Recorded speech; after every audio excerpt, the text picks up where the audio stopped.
What's up, folks? And obviously it's not, hold on, the mic might be way blown out because I was messing with some settings there. No echo. Of course there's no echo because Twitch is obviously superior to YouTube. So my capture, I've used the same stuff. So OBS is configured essentially the same way with Twitch and with YouTube. So all my settings, all the cameras, all the architecture, everything that's here is set up the same way. It's just I'm handing over the stream code over to YouTube. But YouTube is interpreting it or either grabbing two pieces of audio or something's happening to where it's having an issue. How's the volume now? Now too low. Okay. So it's back up. I was afraid with all the toying around that I was messing with that I dorked it up. Okay. So some people will be able to join. Some people will not be able to join. Some people don't know what Twitch is. And I will upload the entirety of this video to YouTube for the folks that missed it. I got a fly in here that's messing with me. But this is a discussion. Let's go ahead and start, and then I can upload this in its entirety to YouTube, and people that missed it can then watch it and make comments on this discussion. But bottom line, the discussion that we're going to have tonight was not on the schedule. I was going to talk Ethereum's dev meeting today and all the things that are related to that, but that I'm going to push over for tomorrow. And we'll have a more deep dive on the Ethereum dev meeting stuff tomorrow. But what I want to talk about today is a video that I caught, which was Tone Vays, kind of, I'd call it a discussion panel in relation to talking with Bruce Fenton on Ravencoin and some discussions about with lawyers about if the actions that were done with the starter Ravencoin, and particular with Bruce and Patrick Byrne and all that, is that some kind of potential issue or violation with, something with SEC or securities violation. And there was a lot of back and forth with explaining, the Ravencoin project and, how it manifested, how it's, open source code, how people can participate in it, and they're, like any other proof of work currency that was fairly launched and distributed, anybody can participate and they get a token for their participation. I don't think that in that discussion anybody was really questioning how incentive structures work with proof of work type of coins.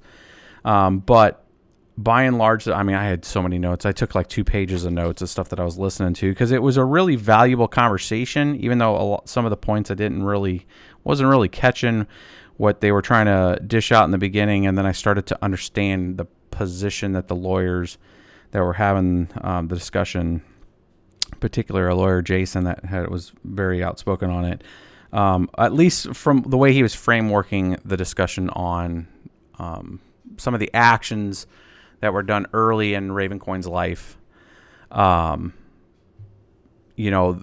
could be misconstrued or understood by, maybe a regulatory body, that maybe there was some questionable processes that occurred, with,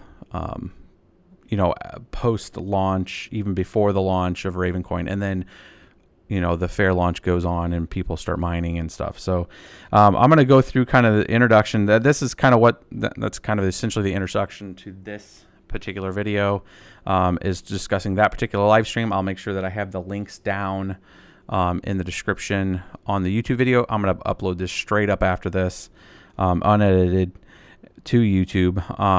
And then we're going to get into the setup of the discussion. So the kind of background and history was like a week prior, there was a video with Tone and folks talking about how they believed Ravencoin was a security. And obviously that's going to create a lot of animosity across the community because people know that, Ravencoin was a fair launch. Folks that got on it pretty early, obviously because of the way the difficulty works with proof of work mining, that there was potentially kind of a windfall that people that were on it early, like with any coin, you're going to get a lot of the token. Circumstantially, that token starts to go up in value, and there's some speculation of like, could there be some nefarious activity that happened beforehand, or some collusion that did kind of like a reverse. I wouldn't call it a reverse ICO or anything like that, but what was being suggested, the way I understand it, and this is kind of the crux of the issue, and then I'm going to start to rebuttal some of it, especially when it comes to the influence side of driving people to the hash power, is in the context that the lawyers were talking, is if you go and let's say you have the development skills to create a coin, you have the money backing by a large entity, you decide to create a new algorithm that you're going to have at least an initial first mover advantage on, because you're going to have the code to it, but you could create an event to where you could release said coin, give a little bit of promotion activity in general to the space of saying, hey, it's coming out, here's the date, everybody can mine it, and then you release it. You release the code, it's all free, people can be part of that network, but you now had a donated vested interest, like you donated this content out there, everything out there, and then once it's released, you are now the primary counterparty buying it, right? You're essentially creating kind of like a reverse pump in a way, because you're creating a market for it, right? And then I think that was where the delta from the lawyer side was saying that this is potentially could be conceived as a new way to take a very genuine release of open source code, talk to a few people to get it fired up, and then you start creating a counterparty purchase order for said token, thereby looking like you're creating an event to then pump it up, right? So and in that context, if that was the context, is one of the huge questions, right, that I'm going to try to rebuttal somewhat, that you would have, the entities, the three entities, let's say Massetti, I think it was Massetti, I think that's how they say their name, Bruce Fenton and Overstock.com, that they contributed a lot to this, Troy Black, and then were the counterparties buying it. So they wrote the code, but they were also buying it early because they weren't going to have the huge hash power or anything to put on it and mine it. They created the ecosystem of buying it, right? I think that was kind of Jason's point. I would be happy to jump on any kind of channel with Tone and them and see if that's the point they were making, is that in the concept of that collusion, if there was collusion between that it could be viewed from an SEC standpoint that, well, they're creating the counterparty and they're now a large staked interest on it because they bought that coin up. I think that's the most objectively way I can explain what I was listening to today, of hearing that, a collusion of some conglomerative group based on the SEC law, and then the buying on the other side is kind of the stretch, because usually the SEC security stuff is about taking, you're getting money, you're getting ownership, where you're buying the coin and you invested the time to build the token, or the algorithm that was behind it and all that. I mean, it's kind of a stretch. It's kind of like a problem or, a solution person looking for a problem. But I think that's the context of the argument. So the first major point that I want to bring up this, and I will look at your guys' chat, so don't fear. I will look at your chat. So if that's the context, they knew that they were creating an ecosystem, and then they bought it on the counterparty side because they believed in it. Did they create an issue here? What I would say is, and unfortunately, the network for Ravencoin, the block explorer, is down right now, because of the hard fork. They need to do some stuff to it. I want to create a chart that lines up when BBT, this channel, first brought it to the masses. When I left the North American Bitcoin Conference, heard about it, came back here, researched what I could from it, got a miner to download, got it working on a machine, and then brought it to you guys that night. And I even talked in that that Discord channel, like when the Discord channel got set up, and looking at what the network difficulty was at that time. So if all the stuff that was discussed today, that Bruce and everybody was part of it, and they were driving it and driving up the value proposition of it to have more people mine it, I'm going to make the counter argument to, I know what the hash power was at that point in time, and that was around January 26th versus when we first dropped the video. When we first dropped the video and showed the masses on how to mine it, 23,000 people that watched videos and a 1-in-many connections that got it, we more than doubled just after that video. And I'm not going to say I'm 100% correlated because of the video that BBT put out, but I'm going to say the impact that BBT and the following mining channels and community that made videos after it, we made about 5 videos in a row from January 26th through February 7th, 8th on teaching people how to mine it, right? Which is what most of the time this channel does. It teaches people how to properly configure, how we work through it together sometimes. So if it's not configured, and watched that network hash rate go from 2 times to 5 times that other period of time that this whole discussion was happening, to where they said, hey, there was a counterparty. So the network hash rate wasn't, I don't think, by and large driven because Bruce Fenton said anything about it.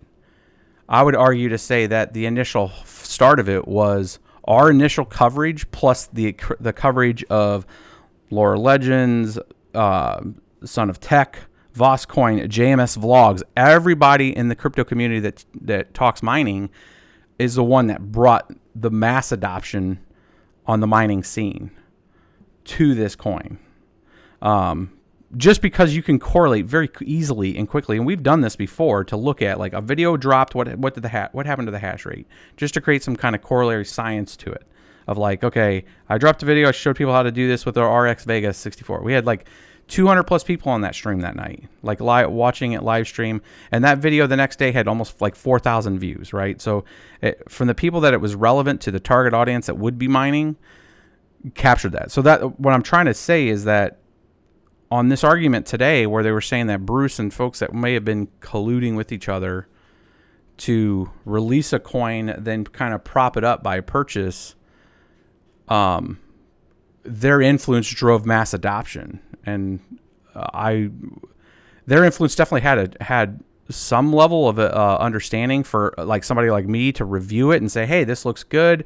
I like the way it was written. I like the new algorithm type. I'm curious. I'm going to test it out, right? And I saw that community building. Now you back that up with around the March timeframe when Patrick Byrne came out on Business Insider and essentially dropped the information of, hey, by the way, I'm really interested in this thing called Ravencoin. We were part and responsible of building it. Now at that time, the only thing I heard from Ravencoin up to then was the fact that Bruce Fenton out at North American Bitcoin Conference had talked briefly about it. Yeah, there was a discussion around the walking around North American Bitcoin Conference of X16R, and that it was kind of an internal viral kind of like in that conference, people were talking about it on the mining scene. And of course, I'm going to hear it from the mining scene because that's what we do. So I take that back from North American Bitcoin Conference and make a video like 3 days later after our own testing, right? And really starts to drive that progress. The next big, huge leap in progress when it came to Ravencoin's exposure was after it was brought up by Patrick Byrne on Business Insider, which if any one event from a lawyer's perspective could be questionable, it's kind of, I almost would call at that time when Patrick came out and he kind of dropped the Ravencoin name. It reminds me now, looking back at it, kind of like that Elon moment on the publicly traded company stuff of maybe going private, right? Like, you know, you're involved in it and now you're dropping, but is it from the context of you believe in it because you are part of it? And how is the SEC going to look at, you know, statements like that if a company's going to come out and say, hey, we believe in this and we're investing in it. And we have a stake in it at the time. And I don't think he mentioned the stake that he had at the time on it. So I just want to try to one, articulate what was discussed on Tone's, live stream. I think it's a very valuable live stream. I'm not 100% on some of the rationale from the lawyer side. I think it's a stretch. I think you're in a danger zone if you start contextualizing open source software, fair launch piece, and then you're making a counter argument on the flip side if the person starts to buy into it. I mean, I bought into a lot of different cryptocurrencies. I've mined a lot of different cryptocurrencies that haven't done anything, right? I put time and money and power into it for the potential that the token would be worth potentially something more. I mean, why else do people mine, right? People mine initially when I started mining back in early days, early 2010 or early 2011 rather, with Bitcoin, before we even made this channel. And a lot of the pictures and stuff I show you guys on the channel from back in those days when I show, the first jalapeno that we got from Butterfly Labs and all that, there was this vision of upholding a network and changing, a way to transact with people. Circumstantially, we got a token and that might be worth more money. Now in 2018, the dynamics changed a little. And yes, if you're scaling up operations and you're doing stuff, there is a CapEx and an OpEx type of situation that you have to account for. And nobody should be scared to operate in that, right? Unless the ecosystem comes down from a government standpoint and says that miners are now money creators or money transmitters and they're going to be taxed according. I mean, there's a whole litany of potential laws that could come out of all this, right? If the governments want to tax or taxation or some level of laws or stuff that come out from this, there's a lot of ways they could do it, because technically, if I have a machine and it's performing a service and I'm paid as a service, now is that a 1099? I mean, there's things that are going right now. It's being all contextualized as property and I pay capital gains on it, right? But there's a whole litany of other things that have to come down to the miner side of it. So to try to put in context that you can create a coin and then be the counterparty that buys it on the other side, and now you're violating potentially SEC laws. I mean, I think it's a stretch, and I mean, I'd be fair to debate it. I'm not a lawyer, but I try to understand where they're coming from. Let's look at some questions. We got 72 people watching. I haven't seen some of the stuff. It looks like we had a few people subscribe. Thanks for that. Sorry for the audio issues on YouTube. Part of the reason why I'm on Twitch is anybody that followed me on YouTube on live streams, every time we had problems with it. So, and Twitch just works.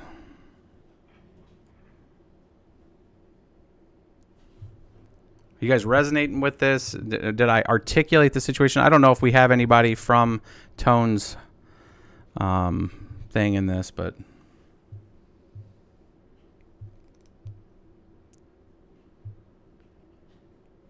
why did crypto become so sad?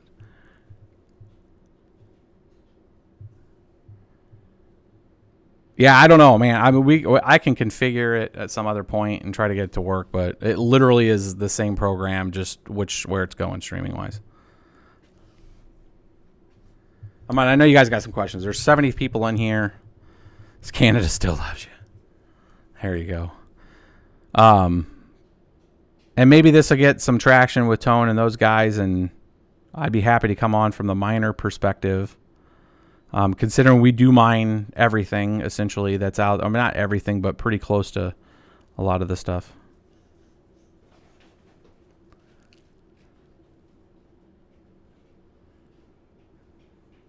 The coin launched in January. There was discussion in a white paper in October. What about Bruce being on the board of T0? Any issues with that? I mean, so that's the whole question, guys. Like, if people are going to if they're going to partake in companies that are security related, and then if they go and issue out code, this is going to be the question. And I think this is the point the lawyers are trying to make, is saying that typically if an investment asset firm, a key influencer, and a big company that has a balance sheet that could fund a project, the question is, if they can build something or start the initiation. Because I mean, at the end of the day, like, hey, open source and free will and all that's great, but being responsible for multiple development projects in my life, I'm going to tell you right now that the whole basics idea of like self-led Scrum stuff, people and humans are lazy as crap. I love you all, and I love all the developers and everybody that's ever worked for me, but people are lazy, and you need structure of some sort. You know, it could be iterative structure, it could be whatever. So like if T0 and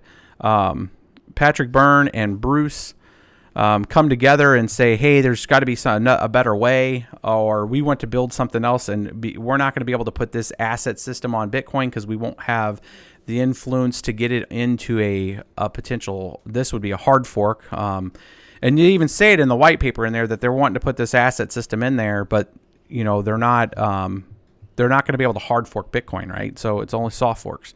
So you fork Bitcoin, you build what you think is a good platform, and then you make that open source to crowdsource it. So you kick it off, you start it. The question is, if you kick that off, will the SEC consider that you're too involved and you cannot be in any sort of promotion of that, right?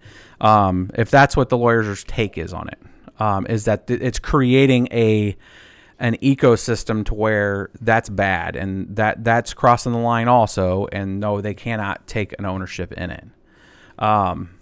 Or if they do, it's got to be very public and present, and then you got to make the financial choice. Do I want to partake in that or not? Because now this person that kind of was involved in it early, it fair launch, but they own a lot of it. You know, is this an exit thing on them or not? I think that's kind of the questions they were trying to bring up, as objectively as I can bring it up. And I look at that the same way. When people ask me all the time about different coins, and they're like, "Hey, what are you mining? What do you think about this?" And when I approach most of the questions on that, and I tell you guys, I'm like, hey, you know, I've researched it. This is why I like it. This is what I'm mining. You guys know Ford, and if I was called to a court of law and then somebody needed to come in and audit my transaction statements, everything that I've done, it falls in line with what I've communicated with you guys. The risk I take when I say, hey, I'm mining this particular coin and I believe in it because of these reasons, if you take that as, guidance, and you do that too, and then it all falls apart because the coin loses its support from the developer community, or something goes horribly wrong with the asset system, then does that put somebody like myself liable because of decisions that you guys made? And I definitely is liable to the decisions I made of I'm out whatever token or coin, right? We all take that risk. And that started when I started this channel. That was a risk that I took to communicate on how to do stuff. You know, at some point, would I ever be liable for a person's hardware or somebody's mistake? Like, that's something that is a risk in anybody that does any kind of education, YouTube videos, or any of that, if it's ever taken into the wrong context. And you can try your best to mitigate that play field, because everybody naturally is going to think that there's some kind of level of game theory to it, right? And like, where's the hook, you know? And my always counter to that is like, that's why I still work a day job, bros. You know, that's why I'm still an architect, and I go and I build big systems in places. And that's why I like to have that correlation with Bitcoin technology, you know, DLT, Bitcoin, blockchain technologies in general. That's why I talk about Hyperledger, and that's why I talk about the different stuff, because I like to see how I can help that ecosystem evolve too. But I also partake in the proof of work side because I believe in it very thoroughly. I like the fact that I can transact with people, and mathematics I can entrust in the mathematics that are going on. I can trust and verify that. I've liked that since the beginning when I first saw Bitcoin. So, you know, I'm kind of going off on a tangent of why we'd be part of this ecosystem, but how does that relate to the other crypto channels here on Twitch and their main content? How does that relate to other crypto? I mean, so other crypto channels may take different approaches on it. I mean, I don't know. I mean, some of the other crypto channels are going to be incentivized to, you know, probably bring in revenue, especially if if their main source of income is this space and or as a content producer. I mean, nobody out there in this space, even Tone himself, will probably be very cognizant of the social media income that comes from YouTube and all this other stuff is nothing compared to the time and everything that we spend into this. Like, it's not even in the same parsec. And that's why, not even for the big channels, like 7-8 million YouTube subscriber channels, right? I mean, like, they cross thread. That's why they do advertisements ahead of their videos and all that kind of stuff. So, if they're taking products from customers and then kind of doing a product shilling on them and not being objective, I would question their intentions. If they are being objective, saying, hey, this was sent to me, I'm testing it out, here's my opinion on it, then it's like product review or anything else. If it's a coin and they're investing directly into the asset, whole different story, because now you're getting into SEC laws if you're promoting a security, right? That's my point. The other channels that focus purely on price and buying and selling. Like trade channels and stuff. Yes. Yeah. What kind of liabilities is that opening them up to if this is the discussion? Well, yeah. So the question off to the side from Miss BBT was, what kind of liability do trade channels and TAs fall in this? Since they're just purely talking about the technicals on charts and reading. And what I would say is most of them usually lean forward with the fact of, hey, this is not financial advice. What I'm doing is I'm reading a chart and the behavior and essentially the guidance technicals. Like there's certain activity that can happen with volume and price that you can set shorts and longs on and do day trading, right? And there is a science, it's a pseudoscience, I'd call it best, and I don't want to take any shots if Tone or anybody are here, but quite frankly, bros, you guys' stuff is a pseudoscience. People can get completely wrecked. Not your particular fault or any of the TA's faults at all.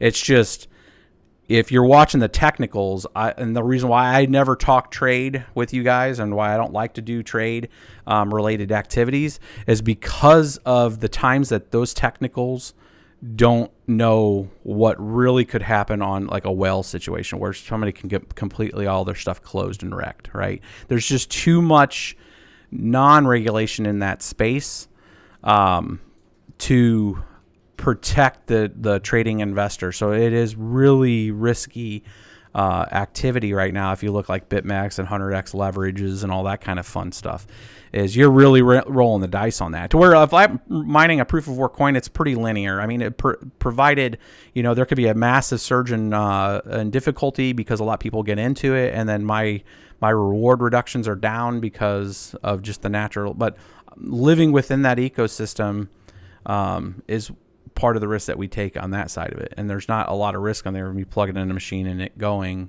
and performing a service and I'm paid out on a token, unless there's a huge mass run up in difficulty or the price comes way, way, way down and I need to sell at that point in time.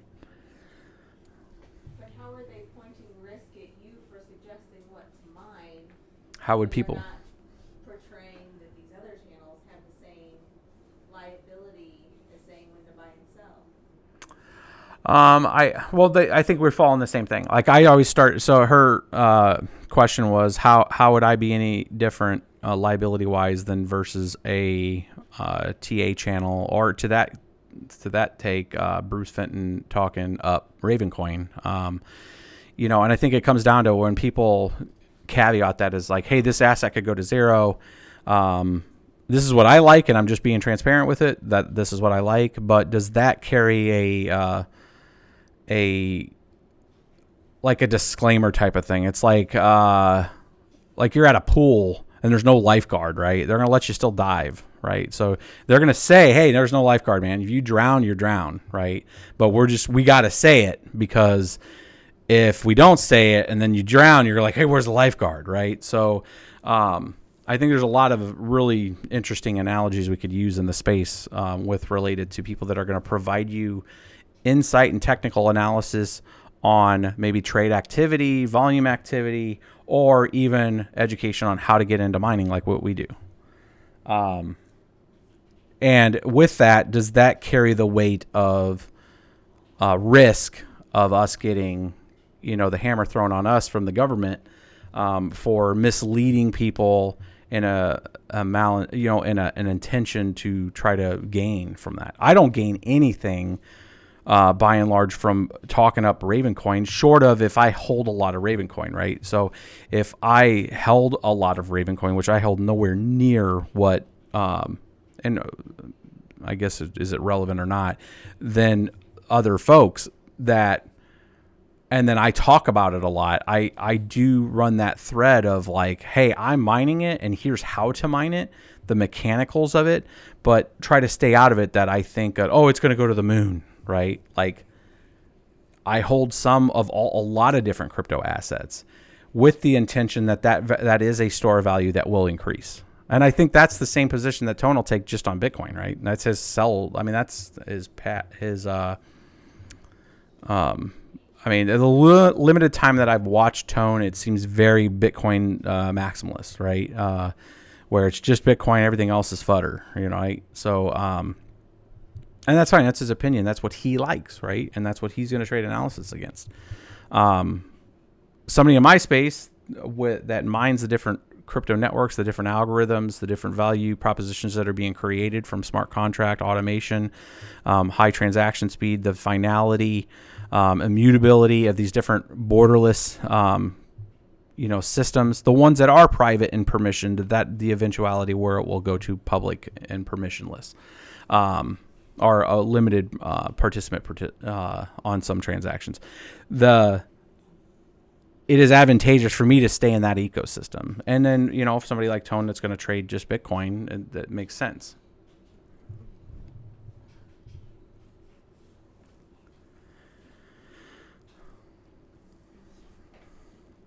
Yeah, guys, I'm going to cover ETH in a separate video. I don't want to mix waters here. That's like oil and water right now in this discussion. This fly is just driving me nuts, guys. Sorry.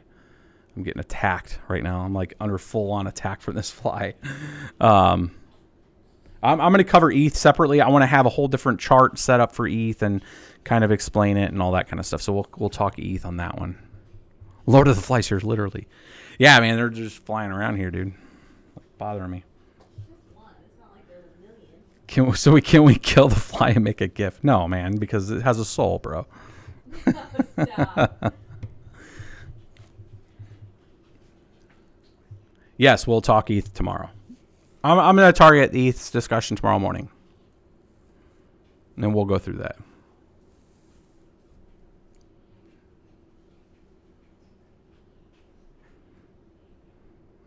I haven't looked too much into the progress that DGW, the deep gravity well difficulty adjustment for Raven's done yet. We'll have a different video on that.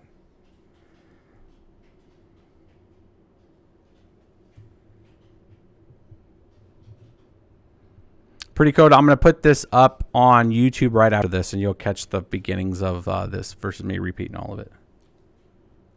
And there'll be a link to their discussion. Yeah, I'll have a link to Tone's discussion on there, and we'll go through that. So I'll tell you what. I'm gonna wrap up this one here. I think we kind of discussed the points. I mean, the main points I wanted to make is what just re-talking back with what the lawyers I think were saying in relation to Ravencoin and all that. And the big point that I'll say is that several times they said that, hey, we acknowledge that Ravencoin by itself and the coin and the issuance of that is not a security, but they kept going back to the early potential three folks or three entities that were involved, or the two entities in and Bruce as being part of it, as that was the issue. And I think it's a stretch, guys. I mean, I think even in the best scenarios, it's a stretch because you can't say that, hey, the token's not a security, but the activity that they did warrants security-like activity if you're talking on their influence to drive it up, when I'm making the argument that at least in the early days, the exposure that Bitsby Trippin and some of the other mining channels gave it had a noticeable effect on mining, like by factors of 2 to 5 times the amount of network hash power. So if anything, we were as much, if not a lot more, responsible bringing up the Ravencoin total difficulty by just showing people how to do it in this community.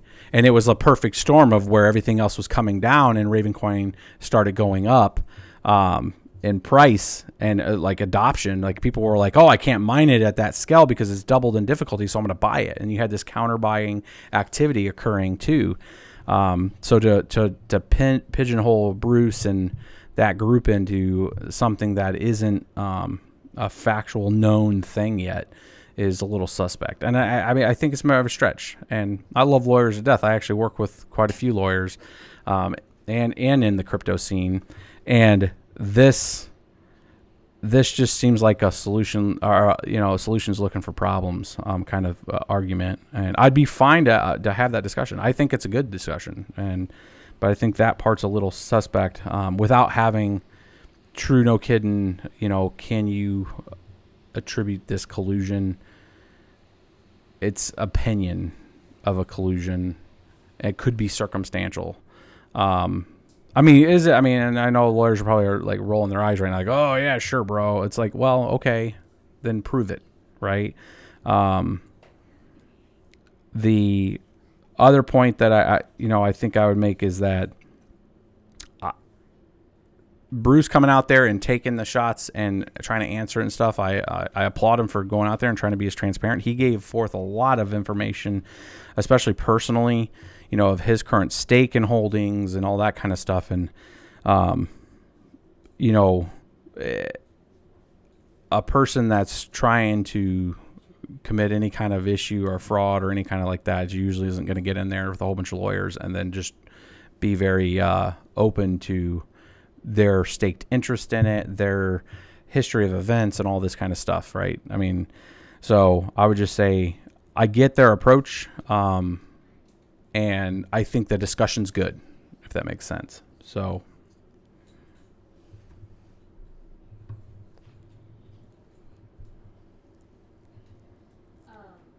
I miss anything else before we wrap it? Discuss anything about they're saying you have to update your Raven wallets? Yeah, you do have to update your Raven wallet, and I've seen a lot of discussion on people wanting to know how. I know when I had to do it, I had to essentially save my wallet.dat file. You want to save that. Don't lose that. That's important. And then you got to nuke all your chain data. You got to re-download the new wallet, then fire it up. It'll see that you have a ravencoin.dat in the appropriate spot. So it won't try to create a new wallet. And even if it does create a new DAT file because you renamed it or moved it or whatever, you can just close it down, delete the new wallet.dat. That's danger zone. Like, please don't mess with this. Don't mess this up if you don't know what you're doing. But you want to keep your wallet.dat under all circumstances. But you got to delete the chain data and you got to delete that, and then it starts to sync.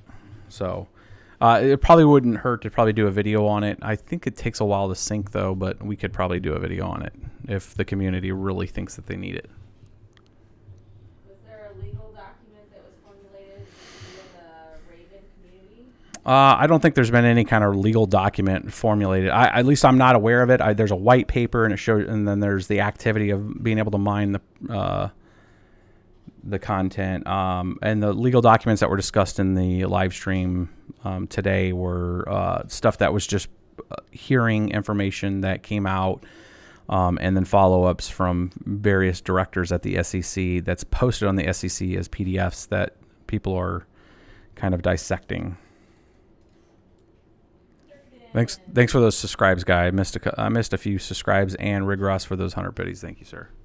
Do appreciate that. And I will try to get this YouTube live stream stuff fixed. I'm gonna play around with it until I can get it working, and I'm gonna try to start doing at least one YouTube live stream a week if I can.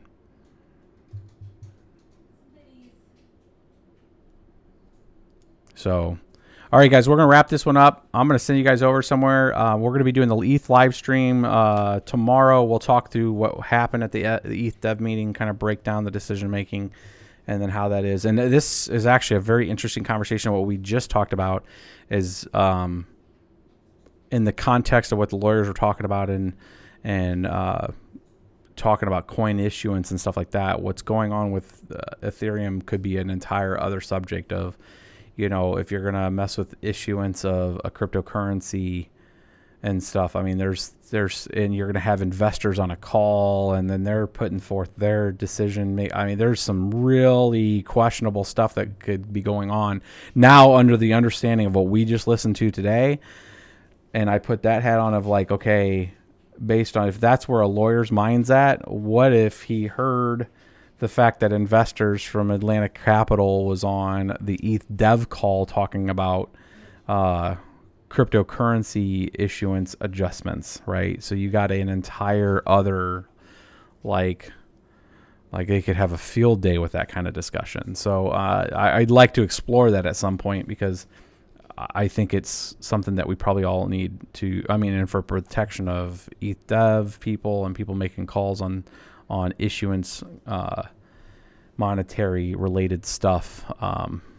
There's probably some lawyers they probably need to talk to before they have investors on the call again. All right, guys, let's send you guys over to somebody, and then we'll put this video up on YouTube for you guys tonight. Yeah, just some Nova Crypto Traders, ironically. TV.